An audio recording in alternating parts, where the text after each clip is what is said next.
All right, Alabama fans, welcome to our first live show in a while for a commitment. Alabama picked up a nice commitment today. Got the full coverage at BamaOnLine.com. I'm Tim Watts, recruiting publisher for BOL, and with me is Andrew Bone, the recruiting editor, and Joseph Hastings, who today apparently is Clark Kent with his glasses, and he is coming. He's another year older since the last time we talked to him, but. Guys, a commitment today on a Monday. It happened really fast. Kavante Henry, number one edge, junior college player in the country, visits Alabama, kept it pretty quiet for the most part, and boom, here we are Monday, and he's flipped, Andrew. Yeah, big commitment for Alabama today. 6'4", 245-pound edge rusher recruited for that bandit position on the defensive front. Now, this is a guy that Alabama's known about for a while. It's kind of kept things pretty quiet. They were recruiting him, evaluating him during his redshirt junior season this year, and having a great year. So they made a big move on him, brought him in for the official visit this past weekend, which was kept pretty under wraps until about the day or so before. So big get there for Alabama, and I know Alabama fans are excited to get another weapon on the defensive front. The thing I like about him is he's a guy that's 3 years into college now. He was at Oklahoma redshirt freshman year, 2 years in junior college. He's a grown man. He brought his daughter on the visit. So a little more sense of urgency, I think, for a guy. Basically he's on that money year with a chance to go to Alabama, have a chance to play. Good fit too. If you watch his film, I mean, how do you not like this guy? He's big, he's strong. He's that guy that gets other defensive linemen in trouble because he will chase you sideline to sideline. And we've heard a lot of complaints about guys that wouldn't chase, end to end. Yeah, he's a high motor kid. He's added some good weight, since he's been in junior college. Now, this is a guy that, taking you back into his recruiting journey. Yeah, he was originally committed to Michigan back in 2021. Now he signed in 2022, committed to Michigan in 2021. Guess who was there at Michigan recruiting him for the Wolverines? None other than Courtney Morgan, your favorite guy, Tim. You didn't let me guess. You never let me guess. That's crazy. We're gonna let the fans guess for 5 seconds, but that was a relationship that's gone back a long time. And he signed with Oklahoma coming out of high school in Los Angeles back in 2022. Spent a year at Oklahoma. Went back to junior college. Went to junior college back in his hometown in Los Angeles, and committed to Mississippi State back in the summer. Now he's on the Alabama commitment list. Yeah, Joseph, think about this guy we're talking. We've been discussing how developmental the defensive line is in college. I mean, it takes a while to get there. It takes a while to get strong enough to play. But this is a guy, again, we just talked about with Andrew, 3 years into a college football system. Yeah, that's a lot of calls, going on about him being a Mississippi State commitment, but this guy who was committed to Michigan, flipped to Oklahoma with them, had Miami in pursuit of him as a JUCO. Well, Joseph is having a little bit of technical issues today, unlike Kalen DeBoer, who picks up Andrew, not one, but two junior college players on the defensive line, a defensive line that's already, somewhat, reasonably deep. Saw Jaheim Otis hit the portal. He's expected a portal out of Alabama. But you saw some guys that can play. And again, we don't talk about Steve enough. Now, Steve is his first year in junior college, but he's got some grown man qualities about him. Yeah, I think you've got to really like what Alabama's been able to do on the defensive front. You got, London Simmons out of the high school ranks, but then you got two junior college guys going to have some experience, similar types, but also a little bit different. Kavante Henry, 6'4", 250. You have Steve, he looks about 295 pounds. I think he's probably in that 285 pound range. I mean, he is one of the best looking physical specimens you'll see on the defensive front. I think both of those guys coming in same time in December.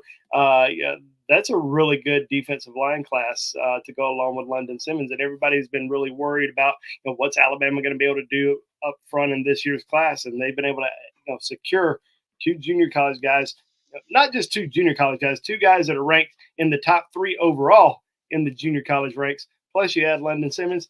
Now you can kind of focus on one other guy Obviously, one of those main guys is Justice Terry, but there's still a few other defensive linemen that are out there that they're still recruiting, and I think they feel like they've got a shot with. Yeah, I think the Justice Terry question's automatic. If you get a running back commitment, I think they ask about Justice Terry at this stage. They're just so excited about him. Just for the record, this affects nothing with Justice Terry. I mean, he's a guy that can play any number of defensive line positions. He's that talented. Plus, it's a guy you take the day before signing day at midnight. So that doesn't affect them at all. But I do like the fact, like you said, Steve's 200. I don't know what he is, but he is massive, and he looks the part of a defensive lineman. Again, this is his first year. But the one thing I'll say Kavante Henry and Steve have in common are motor and hungry and engine. They play hard every snap, every play. Let's add Joseph Hastings back here. I don't know if it's the glasses that's thrown him off. Pay your bill, Joseph Hastings. Pay that. Joseph just paid his internet bill, so he's back. Yeah, I was a little bit late on that with the bills, but yeah, I'm gonna try and pitch in a little bit of my thoughts here, but yeah, it got cut off when I was trying to say it's just it's not typical. Mississippi State commitment here, a little bit of a different journey here for Kavante Henry, and credit to the Alabama staff once again, just for the evaluation and the maintaining of relationships. The staff doesn't really panic, even when you may miss on a guy, or, one thing may not go your way with a recruiter, or there's a flip or something like that. It seems like the staff is fairly prepared. They have a list of targets or guys on their radar that they've been able to identify. And there's just never been any panicking on their end. So, the connections were there with Courtney Morgan when he was at Michigan, and, those relationships proved to be pivotal here. So big get for Alabama today. And we appreciate all of y'all for tuning in. This was a very impromptu. Joseph was on his way for Publix. Andrew was shaving his legs. I was downstairs hitting chest. None of that is true, just for the record. I just wanted to sound cooler, but we appreciate y'all turning in. We appreciate y'all turning in. Of course, you can find all of our content at BamaOnLine.com. We appreciate it if you're here. We hope some of you see it later on. Give us that thumbs up and subscribe. We're glad to have you here. Again, Alabama's 22nd commitment in this class. I mean, obviously a lot of drama. We're going to have a recruiting show later in the week. Tomorrow for you, we have the BOL, the big show, which has Charlie Potter, our team extraordinaire, but Blake Byler, the young guy, Charlie's sidekick, and Jimmy Stein, of course, will be with us. Plus us three on the BOL big show, covering a little bit of everything, touching on South Carolina, moving forward to Tennessee week. But glad to have you here and appreciate the support. Andrew, going back to this, I mean, not completely out of the blue for us. We've kind of had to sit on this and be quiet. Part of being quiet is the planned trips. Do they actually come in? Because a lot of times they end up getting canceled. But seeing, this guy come through, and once those photos, hit the ground, I mean, we kind of knew where this thing was headed.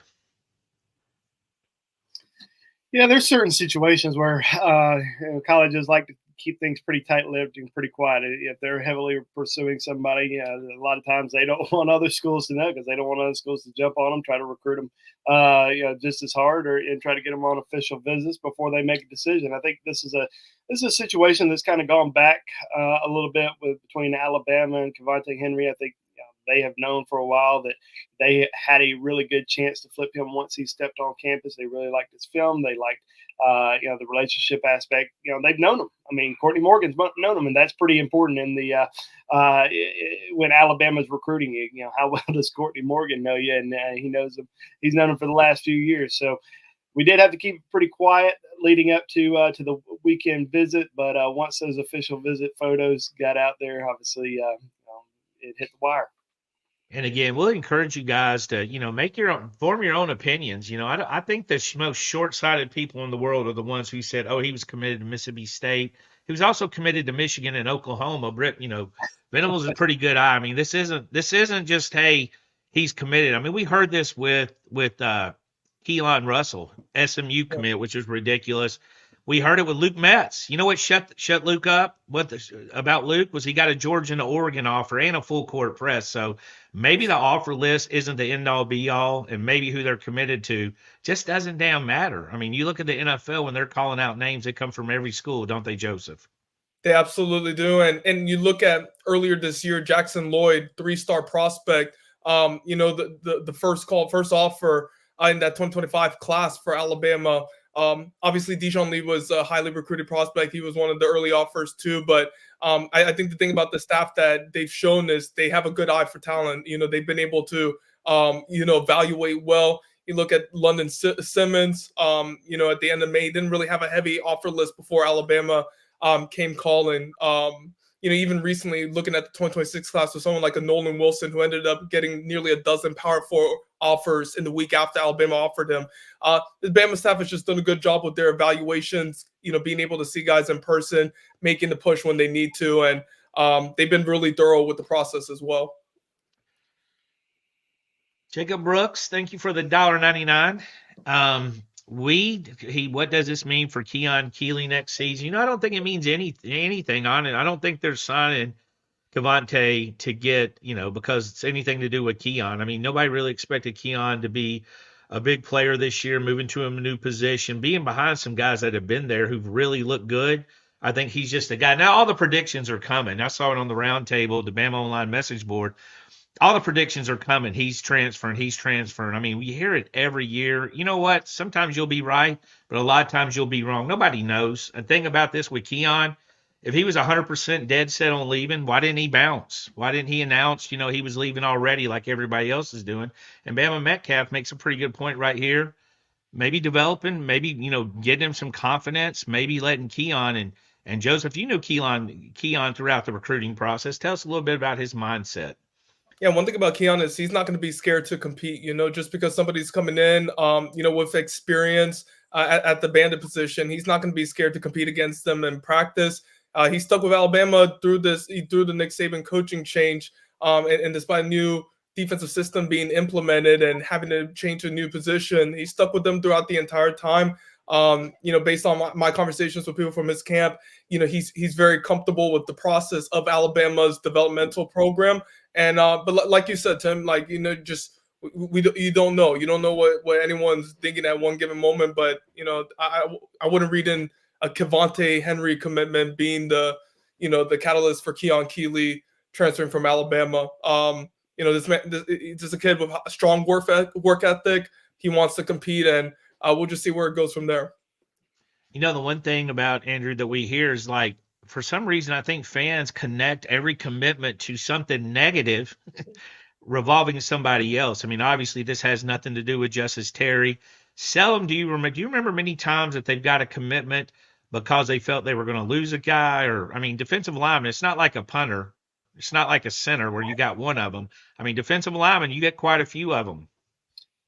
Yeah, you try to recruit the best players that you possibly can that you feel like can come in and make a big impact in your program. You don't try to worry about what's it going to do to somebody else. I can remember, and obviously this is a new coaching staff, but I remember it's longer than 3 years ago, 5-6 years ago, whatever year it was, when Jordan Battle was coming through his recruitment. And I remember Dax Hill had committed to Alabama, flipped his commitment from Michigan to Alabama, and everybody said, well, he's about he wants things to Alabama to kind of shut things down. He doesn't want Alabama to continue to recruit other safeties. Alabama was just like, screw that. We're going to continue to recruit this Jordan Battle out of South Florida, and that's what they did. They were able to get Jordan Battle on board. Dax Hill ends up flipping back to Michigan. Obviously, both of them had great careers, and both of them are on the same team now with the Cincinnati Bengals. But, one kid's not going to really, matter. Alabama's going to continue to recruit, top players at several positions until they're ready to just completely shut things down. What are we now, 7 weeks from what we perceive to be signing day? Is that the second, Joseph? You're the math major. Does that sound about right? Not a math major, but yeah, we're about 7.5 You look weeks. like a math major right now. You look like quite a math nerd. Yeah. If you're old and have glasses, you just look distinguished. If you're young, you look kind of nerdy. No, but go ahead. How far are we from it, JoJo? Yeah, I think we're about 7 weeks now, December 4th. And that's going to be a crucial time period, especially with games being played on that November 30th weekend. There's going to be Alabama commitments taking visits elsewhere, and Alabama commitments visiting for the Iron Bowl, and 2026 prospects visiting around that time. So it's going to be an interesting time period for sure.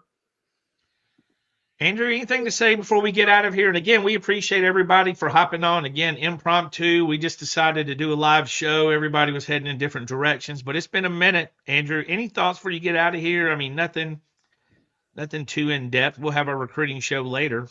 It's exciting to get a defensive lineman on board. It's been a while. Steve was he was a guy that signed with Alabama last December and enrolled in junior college and been committed ever since. London Simmons committed back in June. Been kind of quiet on the D-line front, even though we've seen some new offers that have gotten extended this season. Obviously, Justice Terry making his trip back to Tuscaloosa for the South Florida game. But I think getting a defensive lineman of this caliber on board right now, less than 2 months before national, or I don't even know. It's not even signing day anymore, is it? I don't know what it is. A period where players sign financial aid agreements. Now that don't sound as much fun, but go ahead. But we're going to call it that. But yeah, it's going to be interesting to see how the rest of the way shakes out, especially on the defensive line front. I think they still can get one more on board. Joseph Hastings, I know we're keeping you from likely a public sandwich. What can you give me with your final thoughts? Something to do. And again, remind you, tomorrow we'll have the BOL Roundtable Big Show. Charlie Potter jumps in, Jimmy Stein, Blake Byler, plus us three, where I'll have comments on different subjects, and we'll have a little bit more recruiting news. And so much is happening right now as far as visits. It is surprising to get a commitment because a lot of these kids, Joseph, they'll wait till the whatever Andrew named it, but it used to be National Signing Day to make their decision. Yeah, that was going to be my final thought. Alabama had that big time run in June and July, 14 commitments between June 4th and July 14th. Then you got AK Deer August 20th. It's funny, during that cold summer stretch, we kept on hearing after every commitment, so who's next? And then 2 or 3 days later, it'd be like, why haven't we got more good news? So that was a pretty special time. But when you get to this period, it's the commitments are kind of spread out a little bit. There's some suspense that wants to be built up. Some guys wait until December 4th. There's going to be a little bit more of that wait and see, and not the back-to-back commitments like we saw in the summer. So just appreciate these types of commitments, especially from somebody like Kavante Henry, who he's a couple years down the line in college and could potentially make an impact sooner rather than later. So big news for Alabama today. Yeah, and I want to say thank you, Derek Blattman. We appreciate you as well, and all you guys that tune into the show. Again, if you get a chance, give us a like and subscribe. We'll have more shows coming for you this week. And I agree with Joseph. It's good to have a commitment to cover and a pretty good story. I mean, there was a background story here, and again, showed up with his daughter. I'm in the habit of calling these guys kids, and everybody keeps saying, well, they're getting paid. Well, Justin Bieber's getting paid at 12. I didn't consider him an adult, so I don't really go by the monetary value. When you're old, everybody's a kid to you. You know what I mean? So good to have everybody here, and we appreciate it. You can catch us on the BOL Roundtable. As always, Andrew Bone, thank you for joining. Joseph Hastings, good to hang out with you guys, especially live where we do crazy stuff, but we always keep our shirts on. Anyways, we'll see you later in the week, and thanks, guys. Roll Tide, roll. Roll Tide.